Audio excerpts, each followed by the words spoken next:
Hi friends, ఈరోజు మనకు DSC and టెట్కి use అయ్యేటువంటి బయాలజికల్ సైన్స్లో పట్టుపురుగుల పెంపకం టాపిక్ కొంచెం చూద్దామండి. రిమైనింగ్ నేను అప్లోడ్ చేస్తాను. అందులో చూసినట్లయితే మనము పట్టుపురుగుల పెంపకాన్ని సెరికల్చర్ అంటారు. పట్టుపురుగు శాస్త్రీయ నామం బ్యాంబిక్స్ మోరీ.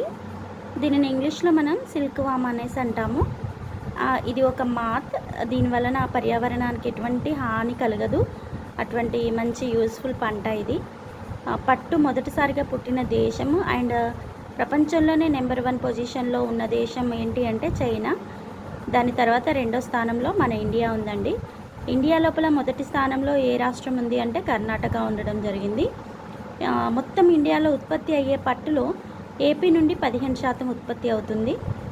దాని జీవిత చరిత్రను చూసినట్లయితే పట్టుపురుగు ఒక్కసారికి 500 గుడ్లు పెడుతుంది. దీని జీవిత చరిత్రలో 4 దశలు ఉంటాయండి. అందులో మొదటి దానిని గుడ్డు లేదా విత్తనం అంటాము. రెండవ దశని లార్వా లేదా డింబకం లేదా గొంగళి పురుగు లేదా క్యాటర్ పిల్లర్ అంటాము. మూడవ దశని ప్యూపా లేదా కోశస్థ దశ లేదా కకూన్ లేదా పట్టుకాయ దశ అంటాము. ఇది చాలా ప్రధానమైన దశ, ఎందుకంటే దీని నుండే మనకు పట్టుదారం అనేది తయారవుతుంది. ఇంకా చివరి దశ వచ్చేసి ఇమాగో అంటాము, లేదా ప్రౌఢ దశ అంటాము, లేదంటే ప్రౌఢ పట్టు చిలక దశ అంటాము. పట్టుపురుగు 3వ దశ నుండి పట్టుదారాన్ని సేకరించడం జరుగుతుందండి. ఈ పట్టుపురుగు గుడ్లను సేకరించే ప్రదేశాలను ఏమంటామంటే మనం గ్రైనేజెస్ అంటాం.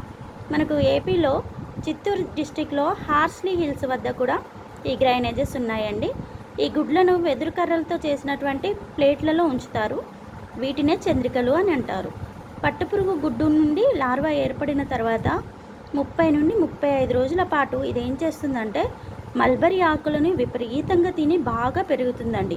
ఆ టైంలో ఇది కదలలేని స్థితిలోనికి వచ్చేసి ఒక ప్రదేశంలో స్థిరంగా ఉండి తలను ఇటు అటు తిప్పుతూ నోటి నుండి ఒక ద్రవాన్ని విడుదల చేస్తుంది. ఫ్రెండ్స్, రిమైనింగ్ క్లాస్ని నేను నెక్స్ట్ వీడియోలో అప్లోడ్ చేస్తాను. Thank you for watching. Please subscribe my channel and like. Thank you.